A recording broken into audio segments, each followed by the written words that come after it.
What's going on, guys? Welcome back to the channel. So we are doing part 2 of the Steph Curry documentary. You guys have been requesting it so much. It's finally here. Before we do, guys, smash that subscribe button because we are en route to what? 100k. Yeah. Let's do it. Shot. He is ruthless. Man like Curry. Curry at 3, bullseye. Was that shimmy to you or for me? To you. Okay. To you. The Mavericks would respond with a win of their own in Game 4. But similar to Round 1, Golden State would answer with a 10-point win to eliminate Dallas in 5. That's crazy. Stephen Curry's performance earned him the inaugural Magic Johnson Western Conference Finals MVP award, the first elusive postseason MVP trophy of his career. This is a blessing. Obviously, it's a team effort to get back here with Draymond said for us to be out the mix for the last 2 years and to be where we belong back in the finals. This is special. Our fan base, to do it in this new building. This isn't the ultimate goal, but we got to celebrate this because all we went through these last 3 years. So, earning a 6th finals appearance in 8 years, the first led solely by Curry since 2016, there was a legacy on the line in the 2022 NBA Finals, and Stephen was ready to respond. Solid hardware, baby. We're going back to the shit where we belong, 4 more wins. 58 years. That's how long it had been since Wilt Chamberlain's Philadelphia Warriors met Bill Russell's Boston Celtics in the 1964 NBA Finals. Damn. A lot has changed about the game of basketball in the decades since then, but it was only fitting for 2 of the NBA's most historic teams to match up in the championship series of the league's 75th anniversary. The Boston Celtics had quite possibly the most difficult road to the finals in recent memory, having to go through the Kevin Durant-led Brooklyn Nets in Round 1, the defending NBA champion Bucks in Round 2, and the number 1 seeded Miami Heat in the Eastern Conference Finals. Following a first-team All-NBA selection at only 23 years old, Jason Tatum had emerged as a top player in the league over the course of the playoffs, winning the first ever Eastern Conference Finals MVP. He, along with fellow All-Star Jaylen Brown and Defensive Player of the Year Marcus Smart, made the Celtics a dangerous opponent for Curry and the Warriors on the game's biggest stage. I got the sense from you last summer that you believed you could be here then. What was it that you saw or believed that made you feel like the team you had could be here? You could feel like we were close to being in that conversation where you're a serious contender to come out of the West. And then coming into this year, like I still was surprised by our start, like I said, but that was the gas in the tank for the whole summer and for the start of this year, knowing that we were going to be a problem this year. He's a very humble player. I've got a lot of respect for Steph Curry. Obviously he's very talented, etc. But his persona, inside of the sport and his attitude towards his team and stuff, it's not an I thing, it's a we thing, which I respect that, man. Mm-hmm. And we got 4 more wins to make it all worth it, but it's a good feeling. One has been the NBA's golden standard for a decade. The other is the game's original monarchy. They will make the next chapter of NBA history together. Game 1 saw the Warriors get off to a hot start, with Stephen Curry playing at a level that the game hadn't seen in over 2 decades. He's on fire. They leave Curry all alone, and that's lethal. Deadly. And Steph with a little bit of pace into the front court. Behind the screen, Steph Curry locked in. He's on the board. Yeah, he's locked in, bro. He ain't missing those. Curry behind the screen. Oh, they lost him again. He makes the pay. He's hotter than fish grease. Curry's historic 21-point first quarter was the most scored in a single quarter of a finals game since Michael Jordan in 1993. Wow. But the resilient Celtics stayed close throughout the second quarter and found themselves with the lead as the 2 teams headed into halftime. The third quarter had belonged to the Warriors all postseason long, and this night would be no different, as Golden State would win the quarter 38-24 to take a 12-point lead. However, it was Boston, who had been resilient all season long, that went on a historic run in the fourth to shock the basketball world. To Horford for the lead. Boston up by 3. Al Horford in his first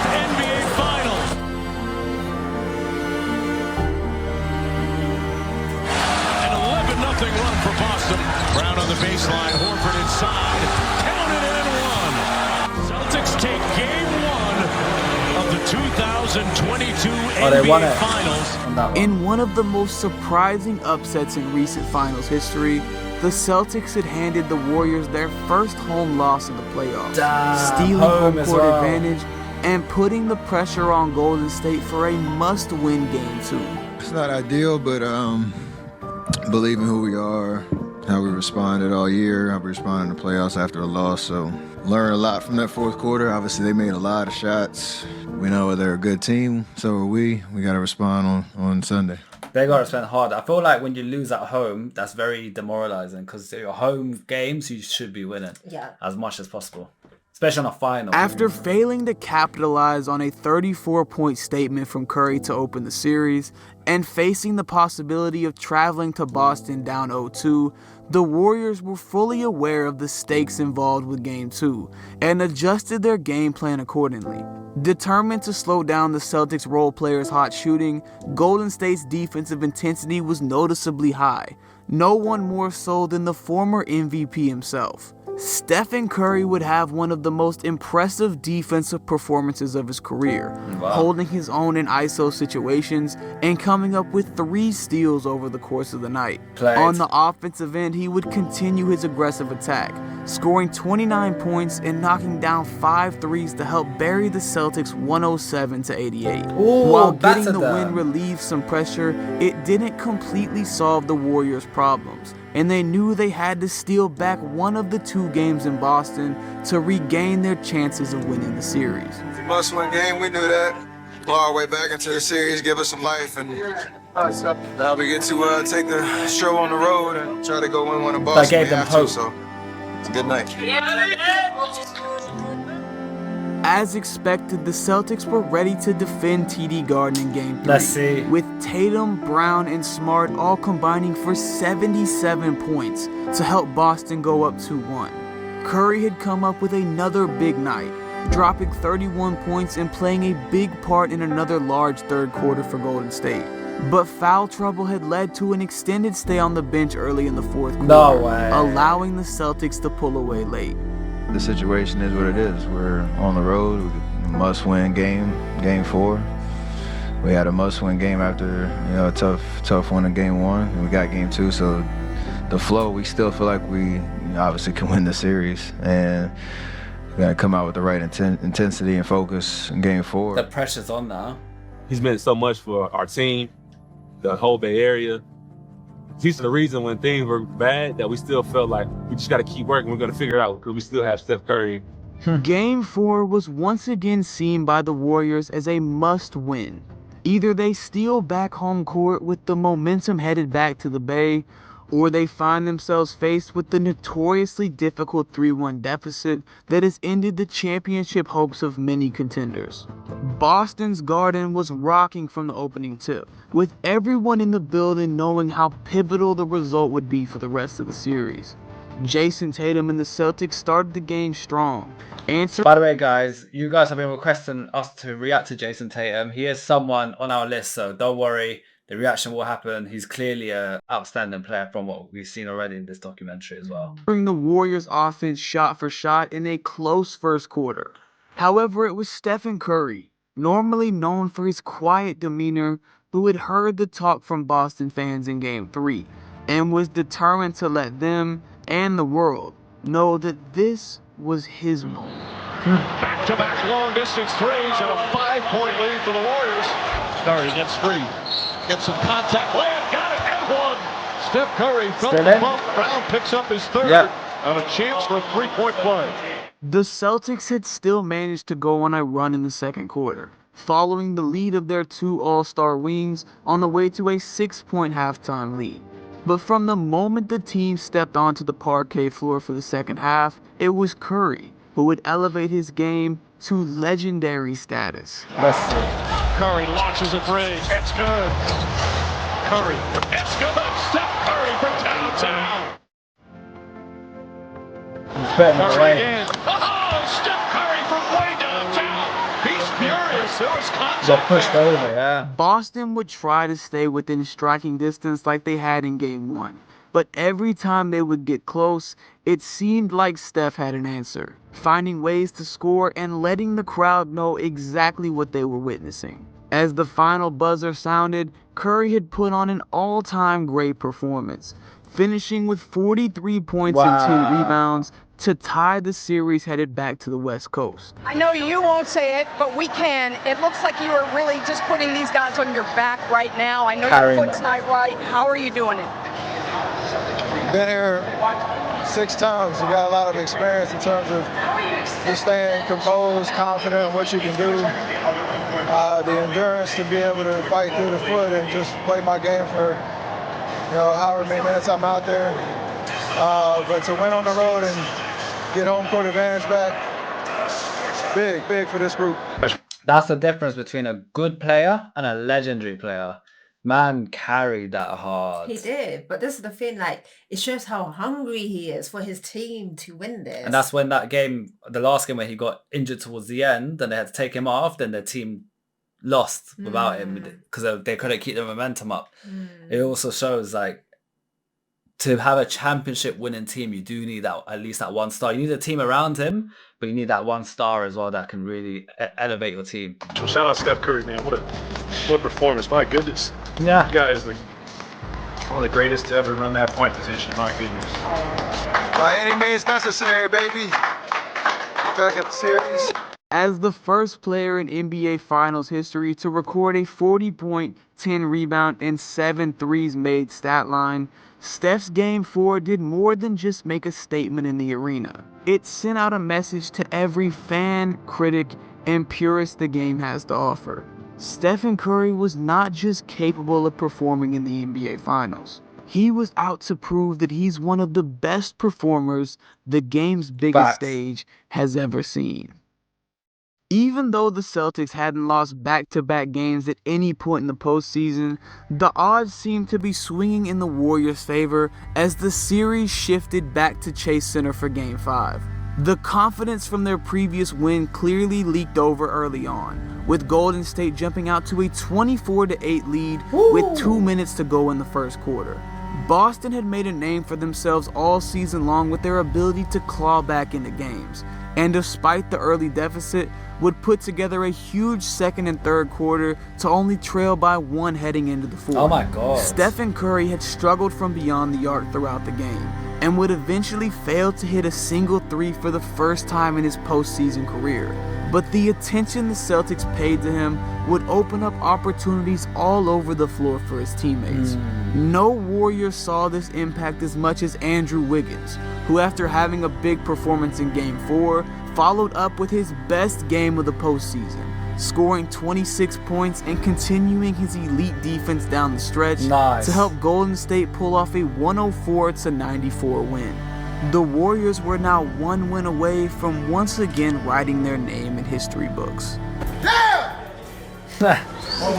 That's so mad because they're all focusing on Steph Curry. Yeah. There's opportunity elsewhere. He's making 3-pointers. Of course they're going to focus on But now the other lot got more freedom and they're starting to score. So where'd you go from there? That's the thing. Like, you can't focus on one player. But you kind of have to though. Because if you don't, he's putting away 40 plus points. But look, they won again. Because the team's open. There you it's go. tough. So although he had a bad game, he didn't have a bad game. It's just they locked him down. Yeah. It's not him having a bad game. Like, you're not making us 3-pointers today, mate. But then the rest of them were able to score. So it worked out. Wow. This is the moment for Steph to define and show everybody I can carry a team to the top of the mountain and win a championship on my back. Jeez. I think they smell blood. I think that Steph Curry, I have a very hard time imagining he's going to even come close to duplicating his performance from Game 5. I think he's going to come there in Boston and play lights out for the second game in a row. On June 16, 2022, the Golden State Warriors would step on the floor in Boston with the hopes of ending their season via an elimination Game 6. There was a heightened sense of urgency for the Celtics, who after overcoming 2 7-game series already in these playoffs, were fully prepared to stretch this series to its limit. The home team would come out firing, pulling ahead 12-2 early on in an attempt to shake the confidence of the Warriors. However, like champions do, Golden State would respond accordingly, and it would come in the form of a historic run unlike anything seen in the finals in the past 50 years. 3 corner, right side is good. Draymond Green tips it out to Poole. And Putting them away, Poole boy. three. Poole pushes, finds Wiggins. Wiggins throws it down. And the Celtics need another timeout. Golden State scored 21 in a row. The Warriors' 21-0 run forced the Celtics to play from behind the remainder of the contest. And although they would eat into the deficit slightly in the third quarter, it was Stephen Curry who would fittingly shut the door on Boston's championship hopes. Curry sidestep. Oh, Open three. Got it. he's done me then. It's good. Steph Curry from downtown. Curry along three. It's good. It begins. Curry from way downtown. Some Curry chaos here in the third. Behind Curry's 34 points, 22 of which came in the second half, Golden State had achieved what seemed to be impossible early in the series, defeating Boston in 3 straight games and once again earning themselves basketball's ultimate prize. Emotions just pouring out. It What might be a a moment. sport, but it means so much. It's over. The Golden State Warriors return to a familiar place. They're on top of the NBA world. The 4th title in 8 years. The Cubs dynasty is still very much alive. Congratulations. You are the 2022 NBA champions. That's so cool. And for the first time ever, he's an NBA Finals MVP. The 2022 Bill Russell NBA Finals MVP award goes to Stephen Curry. What a moment. I'm happy for everybody, but I'm thrilled for Steph. To me, this is his crowning achievement in what's already been an incredible career. After averaging 31.2 points, 6 rebounds, and 5 assists in the 2022 NBA Finals, Stephen Curry had become the first player in league history to average that stat line in the finals with over 5 threes made per game. He had joined the legendary company of Michael Jordan, LeBron James, and Jerry West as the only people to average such a stat line in multiple finals, and became only the 3rd player under 6'3" to win a Finals MVP trophy. That's a but big most one in itself. importantly, Stephen Curry had once and for all proven where he belongs in the history of the game. You can talk forever about how he changed the game with his shooting touch, or how he's easily the greatest 3-point threat the NBA has ever seen. But now there is no more denying that he also belongs in the conversation of the game's all-time greats.